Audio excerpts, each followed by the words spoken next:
Olá, pessoal do sétimo ano. Vamos então continuar aí o nosso módulo que está trabalhando Caatinga e Pampa, dois biomas aí importantes, considerados aí de formações abertas. Estamos na segunda parte e nós vamos falar um pouquinho sobre a fauna e a flora. Então, na região da Caatinga, um dos grupos de animais vertebrados mais característicos são os répteis, e que são representados aí por lagartos, cobras, tartarugas, anfisbenídeos e até jacarés, né? E também as aves, que têm uma grande representação aí neste bioma, apesar de serem mais diversificadas em biomas florestados. Então, tanto os répteis quanto as aves, com relação à fauna, nós vamos trabalhar de forma detalhada. Começaremos pelos répteis e depois pelas aves. Contudo, vamos abrir um parêntese para falar um pouquinho sobre a flora, né, que é a vegetação da caatinga. Ela vai apresentar adaptações que lhes possibilitam sobreviver em ambientes muito secos, e entre essas adaptações, né, as plantas da caatinga destacam-se por serem, olha lá, ó, suculentas, plantas com folhas, né, ou caules espessos, com tecidos, né, que funcionam aí como reservatório de água, como os cactos, né, mandacaru e o xique-xique, e também a árvore barriguda. Outra característica está aqui, ó, segunda, né? Caducifolias ou decíduas. São plantas que perdem aí as folhas em determinadas épocas, né, do ano, como é o caso da jurema. Aí nós temos a terceira característica, são espinhosas, né, ou também chamadas de espinescentes, né? Que são plantas com espinhos, como os cactos, né, xique-xique, mandacaru e palma, ou ainda por arbustos, né, do tipo lá favela, que diminuem a perda de água por transpiração e protegem aí a planta contra predadores. Então isso é bacana. Depois a gente tem mais uma característica, a questão de ser urticantes, que são plantas que possuem estruturas semelhantes a pelos e liberam substâncias que provocam sensação de ardor, né, coceira, ao toque, né, com a nossa pele, como as urtigas, né, canção. E por último, né, não menos importante, né, essa adaptação são portadoras de folhas espessas ou com cera, ou seja, são plantas que perdem menos água por transpiração, né, pela superfície das folhas, como no caso das bromélias, né, no caso da bromélia é macambira, tá? Então é uma característica aí, ok? Nessa imagem a gente vai ter aqui, ó, né, uma página dupla aí do material de vocês que traz alguns representantes tanto da fauna quanto da flora, né? O primeiro aqui então é o carcará, que é uma ave de rapina que se alimenta de animais vivos ou mortos. É uma ave oportunista e também pode ser vista se alimentando de lixo urbano ou de restos de peixes, né? Mede em média aí 55 centímetros de comprimento. Depois a gente tem aqui, ó, o juazeiro, que é uma árvore que permanece verde durante todo o ano, mesmo no período de seca, e pode alcançar até 15 metros de altura. Aí a gente vem para esse aqui, ó, a voante. Apesar de ocorrer em quase todo o Brasil, é uma ave típica da Caatinga, sempre voando em bandos. Ela mede cerca de 25 centímetros de comprimento. Aqui nós vamos ter o famoso mandacaru, que é um cacto com espinhos, certo? E resistente, né? E com espinhos longos e resistentes. Ele pode crescer até 6 metros de altura, tá? E aqui a gente consegue ainda observar na imagem, né, os frutos vermelhos. Aí nós temos aqui em cima ó, o rabo de facho, tem hábito noturno e se locomove saltando nas patas traseiras, tá? Tem um tufo de pelos na ponta da cauda que auxilia então no equilíbrio durante os saltos. Ele pode medir até 20 centímetros de comprimento. Ao lado a gente vai ter então a largatixa, né, das pedras. É bem comum nas áreas aí pedregosas da região da Caatinga. Seu corpo achatado permite que se esconda nas frestas das rochas para fugir dos predadores, e ela pode atingir aí em torno de 20 centímetros de comprimento. Aqui nós temos um outro cacto conhecido também, o xique-xique, que é facilmente reconhecido aí por causa do seu caule. que cresce junto ao chão e pode atingir até 3 metros de altura. Então, são dois cactos, mas esse já vem do chão, né, crescendo, e esse aqui é um pouquinho diferente. E por último aqui, a catingueira, ou catinga de porco, como a gente chama. É uma árvore, então, usada como medicamento, fonte de madeira e de forragem para o consumo de criações de cabras, né, e gado. Ela pode atingir aí 10 metros de altura. E nessa fotografia a gente tem aqui, ó, o fruto da caatinga, né, o fruto da catingueira em detalhes, que são essas estruturas aqui, ó, tá? Bom, dando agora a nossa continuidade, nós vamos falar dos répteis, tá? E aí, com relação aos répteis, né, a gente pode fazer um paralelo ali um pouquinho com relação aos artrópodes que a gente viu, então, no módulo anterior. Então, vimos lá que nos artrópodes foram provavelmente o primeiro grupo de animais a ocupar o ambiente terrestre, tá? De animais. Agora, quando a gente fala de vertebrados, né, os anfíbios ocupavam, né, os ambientes terrestres úmidos e dependiam dessa umidade aí para sobreviver. Né? Então, eu tenho os primeiros animais terrestres, artrópodes. Aí, quando a gente entra nos vertebrados, porque os artrópodes são invertebrados. Quando a gente entra no grupo dos artrópodes, a gente tem os peixes, anfíbios, répteis, aves e mamíferos. Os peixes eram aquáticos, os anfíbios, como a gente acabou de falar, eles precisavam de água, né, para se reproduzir principalmente, mas quem assume o domínio do ambiente terrestre dos vertebrados são os répteis, né? Os primeiros a apresentar adaptações que possibilitaram então a ocupação efetiva do ambiente terrestre. Essa conquista, né, deveu-se, entre outros motivos, primeiro à fecundação interna. Nos répteis, né, o encontro dos gametas, ou seja, masculino e feminino, passou a ocorrer dentro do corpo da fêmea e não mais na água, né, ou em um ninho de espuma, como ocorre né, nos anfíbios, tá? Outra adaptação importante dos répteis foi o aparecimento do ovo. Olha só aqui a estrutura do ovo, né? O ovo de répteis e aves atuais possui uma casca protetora contra a perda, né, de água. Além disso, o ovo contém grande quantidade de vitelo, que é essa estrutura amarelinha aqui, ó, né, conhecida como a gema, que permite a nutrição e o desenvolvimento do embrião dentro dele. Então, olha lá, vitelo, reserva de nutrientes presente no ovo que alimenta o embrião durante o seu desenvolvimento.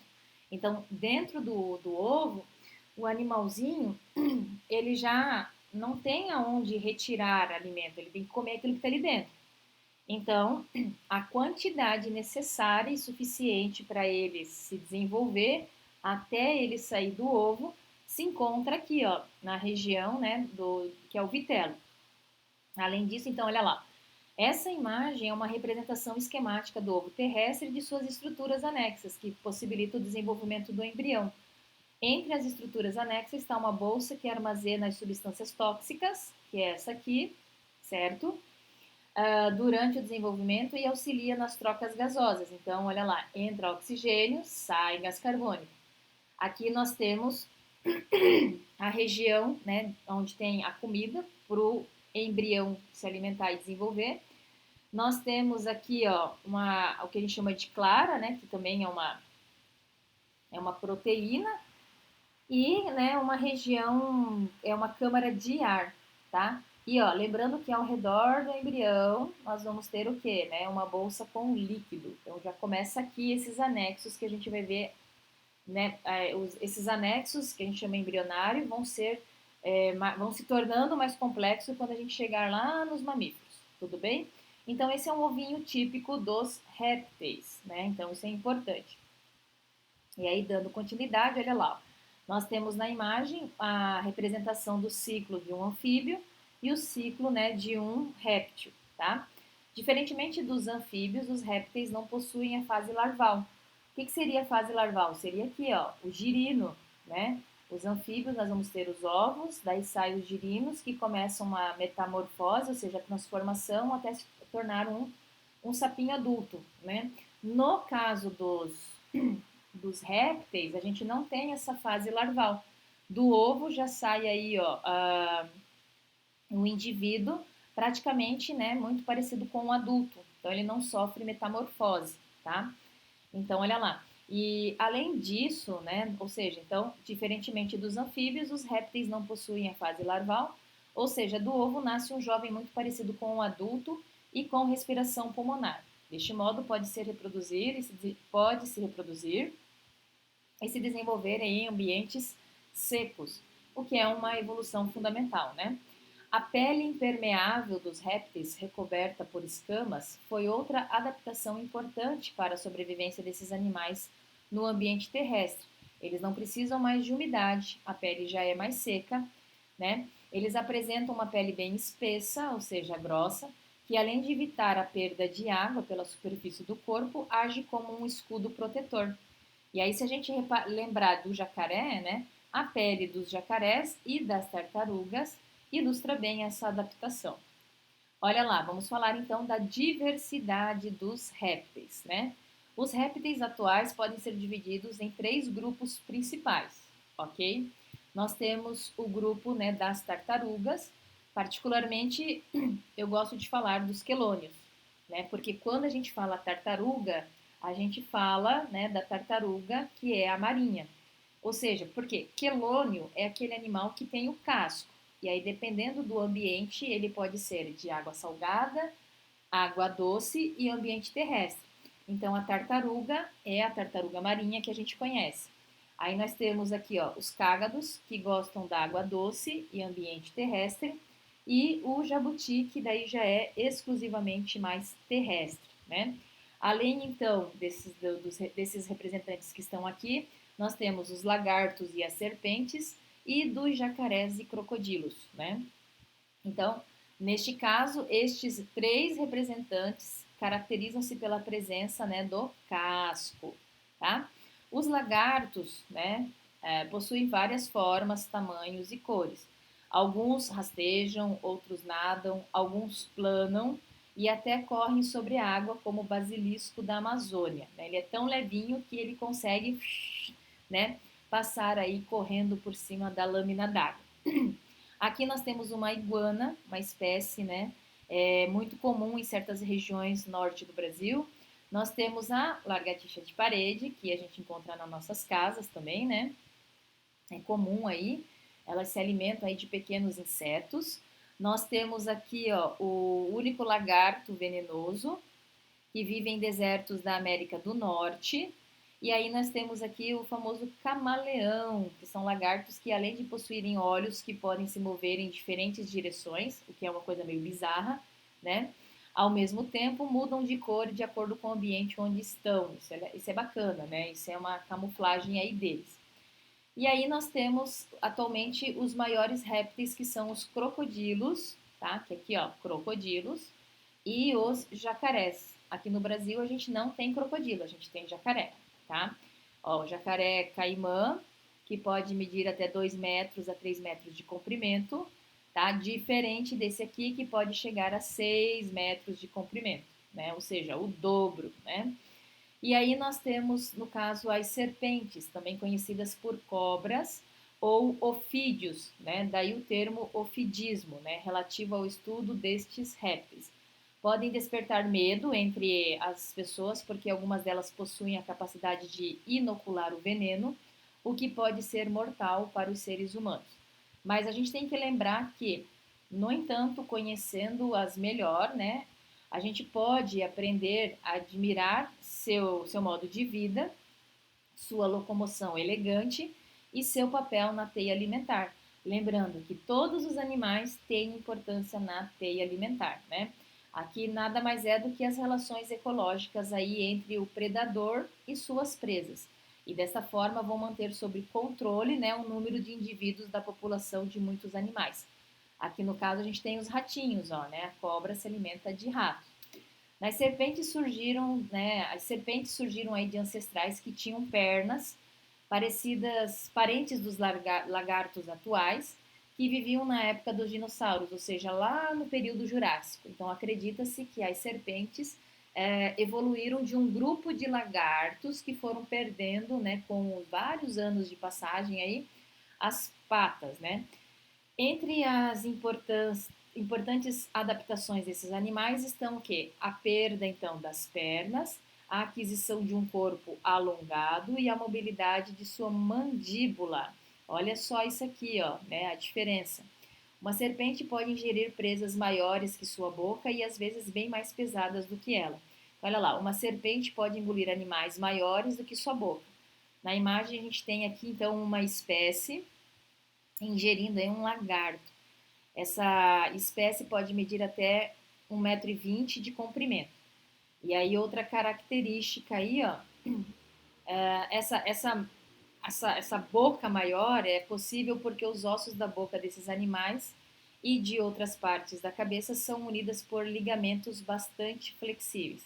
Então, deste modo, o tamanho da boca pode aumentar muito, né? E outra coisa, a pele das serpentes é bem elástica. Aqui nós já vamos ter, olha lá, algumas serpentes enrolam-se, né, na presa e apertam-na de tal forma que por constrição, né, esta tem um colapso, né, nos sistemas circulatórios e respiratórios. Aqui a gente tem uma imagem de uma cobra preta asfixiando um roedor, né? Ou seja, ela se enrola, tá? E aí a presa dá aquela respiradinha. Quando solta o ar, a cobra aperta mais um pouquinho. Aí o seu pulmãozinho já não consegue, né, pegar todo o ar, né? Já é só um pouquinho agora. Aí ela solta. Aí a cobra vai lá e aperta de novo. Então, cada vez, né, a presa vai tendo menos capacidade de absorver ou captar o oxigênio e ela vai morrer aí por asfixia, né? Isso que está querendo dizer aí. A maior parte das serpentes produz em suas glândulas produtoras de veneno substâncias que não são tóxicas para o ser humano. Tá? Então, isso é a maior parte. Alguma delas, entretanto, então sempre vem agora algumas exceções, chamadas então de serpentes peçonhentas, têm a capacidade de injetar, ou seja, de introduzir seu veneno tanto em suas presas quanto no ser humano. Né?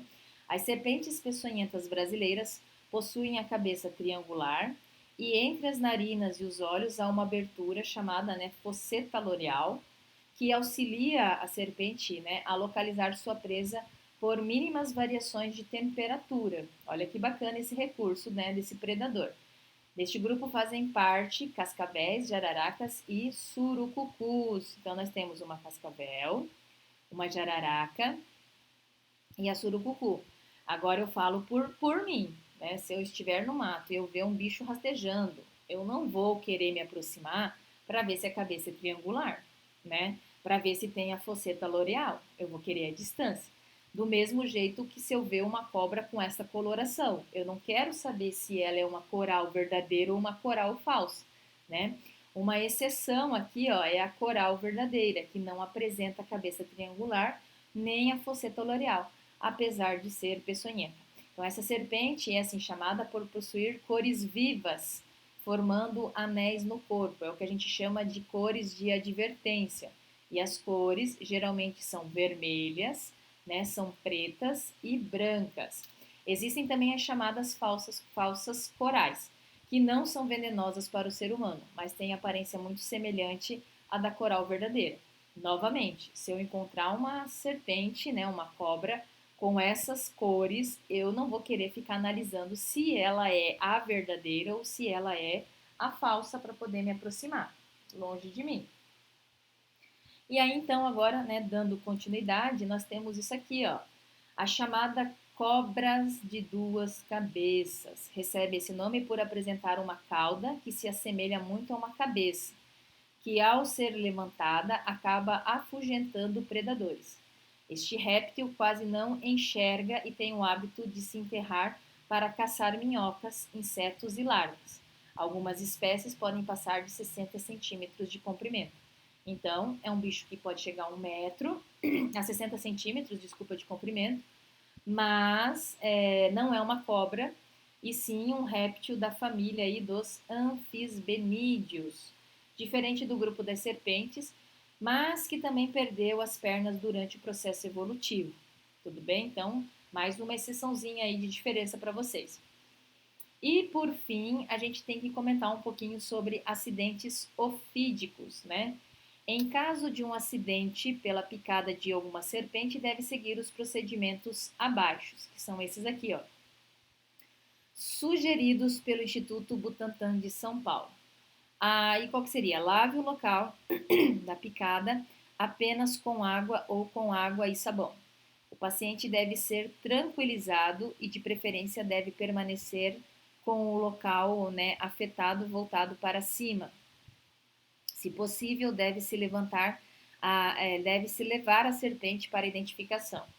Vítimas de picada de serpentes devem ser levadas a um posto de saúde ou a um hospital para receber, né, o soro antiofídico. Então, após o acidente, um adulto tem um prazo de aproximadamente 3 horas até que o efeito do veneno se agrave. Por isso, deve-se manter a calma, né? Aí, olha lá, por mais que seja difícil, a gente tem que manter a calma, né? Ou tranquilizar a pessoa. Não se deve fazer incisão, ou seja, corte no local da picada, nem sucção, que é o ato de sugar, né, o veneno e de sangue, né? Você suga o veneno e o sangue. Também não se deve colocar esterco, fumo, borra de café, nem quaisquer outro material. Nunca se deve fazer um torniquete para estancar o sangramento. Em caso de acidente ofídico, o torniquete impede a circulação do sangue, podendo ocasionar a morte dos tecidos, ou seja, o que a gente chama de gangrena, processo inflamatório generalizado no organismo, que é a sepse, formação de coágulos sanguíneos e morte da vítima. Então, você acha que vai estar ajudando, você está mesmo prejudicando a pessoa, tá? Bom, o que eu queria falar com vocês sobre a questão dos répteis era isto, e eu aguardo vocês então numa próxima oportunidade. Tchau, tchau.